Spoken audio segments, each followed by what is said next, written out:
तमिलनाडु से बड़ी खबर है और तमिलनाडु से खबर यह है कि वहां के पूर्व परिवहन मंत्री को राज्यपाल ने बर्खास्त कर दिया है। जी हां, आपको बताएं, यह बड़ी खबर आई है और इस खबर आने से मनीष कश्यप जो कि बिहार के पत्रकार हैं, उनके चाहने वालों में बड़ी खुशी है और वो ये कह रहे हैं कि देखिए, जिस तरह से इन्होंने मनीष कश्यप के खिलाफ एनएसए लगाया, उसके ऊपर अत्याचार किए, जानबूझकर कोर्ट में प्रस्तुत नहीं किया गया ताकि उसकी जमानत ना हो पाए, क्योंकि एनएसए गलत लगाया गया है, उनके वकील का यह कहना है। अब जहां एक तरफ तमिलनाडु में जो राज्यपाल हैं आर.एन. रवि, इन्होंने वी संथिल जो पूर्व परिवहन मंत्री थे, उस समय उन्होंने नौकरी लगाने के नाम पर लोगों से लाखों रुपए बटोरे, जिसका केस चल रहा था और ईडी ने उनकी गिरफ्तारी की। आपको याद होगा, जब ईडी ने उनको गिरफ्तार किया था, मॉर्निंग वॉक पर गए हुए थे, सीना पकड़कर बैठ गए और रोने लगे, मेरे को पकड़ रहे हैं, मेरे तो दिल में दर्द हो गया। फिर हॉस्पिटल में भर्ती हुए, नाटक नौटंकी हुई और उसमें जैसा होता है कि नेताओं को तो बाईपास सर्जरी तक सजेस्ट कर दी गई। उसके बाद ये ईडी की गिरफ्त में है और ईडी की गिरफ्त में होते हुए भी इनको मंत्री पद पर बनाए रखा। लेकिन राज्यपाल ने ये जो कार्रवाई की है, अब कहा जा रहा है कि इसके पीछे अमित शाह का एक्शन है, क्योंकि आप समझते हैं राज्यपाल हो या उपराज्यपाल, वो गृह मंत्रालय के अधीन होते हैं और अमित शाह का एक्शन इसको माना जा रहा है। अमित शाह का एक्शन मतलब समझ लीजिए कि मनीष कश्यप जो पत्रकार हैं, उसके फेवर में एक बात यह है कि मनीष कश्यप भ्रष्टाचार के मुद्दों को उठाते रहे, भ्रष्टाचार के मुद्दों को ही उन्होंने बिहार में उठाया। उन्हीं मुद्दों पर वो बात तमिलनाडु की कर रहे थे कि किस तरह से वहां जो मजदूर हैं उनकी दुर्दशा हो रही है। लेकिन उनको कहा गया कि जिस तरह से एक उन्होंने दंगे की वीडियो प्रसारित कर दी, वो फर्जी थी। मामला कुछ भी हो, वो कोर्ट में है, लेकिन जो भ्रष्टाचार का मुद्दा मनीष कश्यप ने उठाया था, वो तो अपनी जगह अभी भी सिद्ध होता दिखाई दे रहा है, क्योंकि जो ये वी संथिल हैं, इनके ऊपर भ्रष्टाचार का केस है और ईडी ने जब गिरफ्तारी की तो कोर्ट में प्रस्तुत किया गया और कोर्ट ही ने इनको गिरफ्तारी के आदेश दिए हैं, बीमारी का बहाना बनाने के बावजूद भी। मैं ये नहीं कह रहा हूं कि वो खाली बहाना है, क्योंकि डॉक्टरों ने कहा है कि साहब उनके तो हार्ट में ब्लॉकेज है, उनको बाईपास सर्जरी की जरूरत है।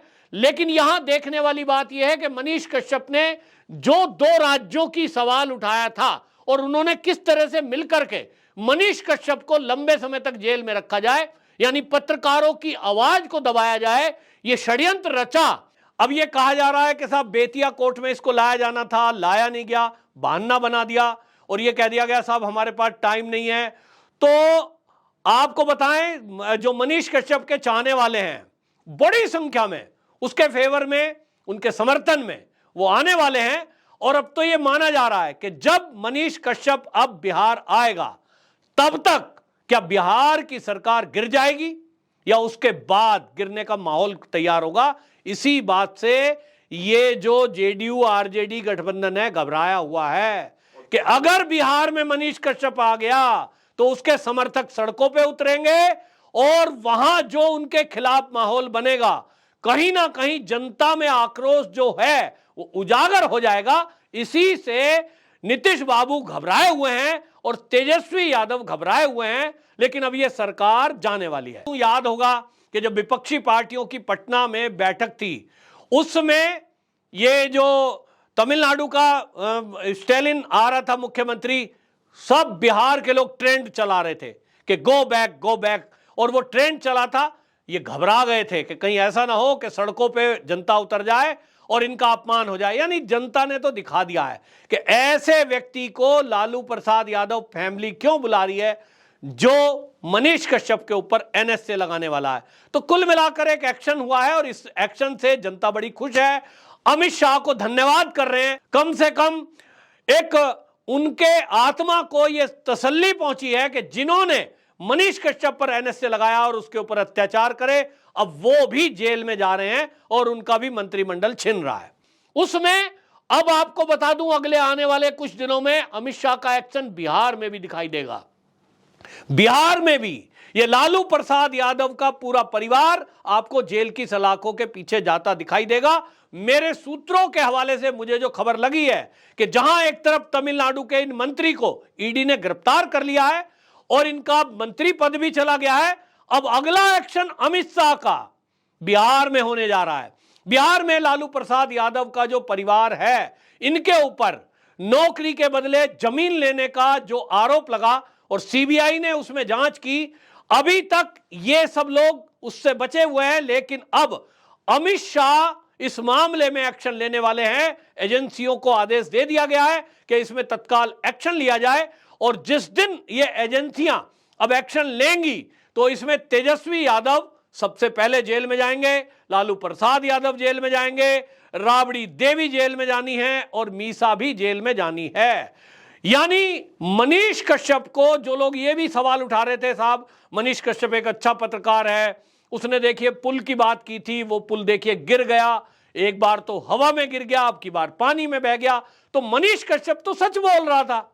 मनीष कश्यप ने तेजस्वी यादव को चुनौती दे डाली, तो चुनौती के रूप में अच्छा तो यह होता कि मनीष कश्यप ने जो भ्रष्टाचार के सवाल उठाए आप सामने आकर उसका जवाब देते, लेकिन कहीं ना कहीं पुल गिरने से मनीष कश्यप तो सच्चा साबित हो गया, तो आपकी बोलती बंद हो गई और बिहार की जनता ये कह रही है कि जो आपके ऊपर सवाल उठाए, जो आपके भ्रष्टाचार को उजागर करे, आप उसको उठाकर जेल में डाल देंगे, आप उसका घर तोड़ देंगे, आप उसके ऊपर कई फर्जी केस लगा देंगे। तो ये सब जो हो रहा है, ये कहा जा रहा है कि अब ये केंद्र एक्शन में आया है, यानी अमित शाह ने ये समझ लिया है कि भाई एक राष्ट्रभक्त पत्रकार यदि है तो उसको सपोर्ट ऐसा तो नहीं कर सकते हैं, भाई कोर्ट में केस है तो केंद्रीय गृह मंत्री हो या प्रधानमंत्री, वो ऐसा तो नहीं कह सकते हैं किसी जज को आदेश करें, देखो भाई मनीष कश्यप के चाहने वाले बिहार में बहुत हैं, भाई छोड़ दो उसे। कानूनी प्रक्रिया है, वो तो कानून के हिसाब से चलेगी, लेकिन कहीं ना कहीं राष्ट्रभक्त लोग इस बात से खुश हैं कि कहीं ना कहीं केंद्र सरकार इस बात को समझ रही है कि जो भी भ्रष्टाचारी हैं उनके भ्रष्टाचार को उजागर करना एक पत्रकार का धर्म है, और यदि वो अपने धर्म का पालन कर रहा है, यदि वो भ्रष्टाचार उजागर कर रहा है, तो उसके ऊपर आप जिस तरह से एनएसए लगा देंगे ये तो स्वीकार नहीं है। देखिए पत्रकार है, मान लीजिए उसने कोई फेक न्यूज फैला भी दी तो आप एनएसए कैसे लगा देंगे, उससे राष्ट्र को सुरक्षा कैसे हो गया भाई खतरा? क्या को पूरे राष्ट्र में मनीष कश्यप की उस वीडियो से दंगा फैलने वाला था? क्या कोई देश को खतरा हो गया था? और उसके बारे में मनीष कश्यप ने सॉरी भी बोल दिया। तो ऐसे बहुत सारे फेक न्यूज फैलाने वाले हैं, ऑल्ट न्यूज का जुबेर है, उस पर तो कोई कुछ कार्रवाई नहीं करता, तो मनीष कश्यप पर कार्रवाई क्यों की गई? क्योंकि वो राष्ट्रभक्त है, वो सनातनी है। ये लोग देश की जनता और बिहार की जनता सवाल उठा रही थी। तो अब कुल मिलाकर के जो मनीष कश्यप के फॉलोवर हैं, जो चाहने वाले हैं, बिहार के जो लोग हैं, मुझे लग रहा है उनकी प्रार्थना भगवान ने सुन ली है और इसीलिए अमित शाह ने भी ये एक्शन लिया है।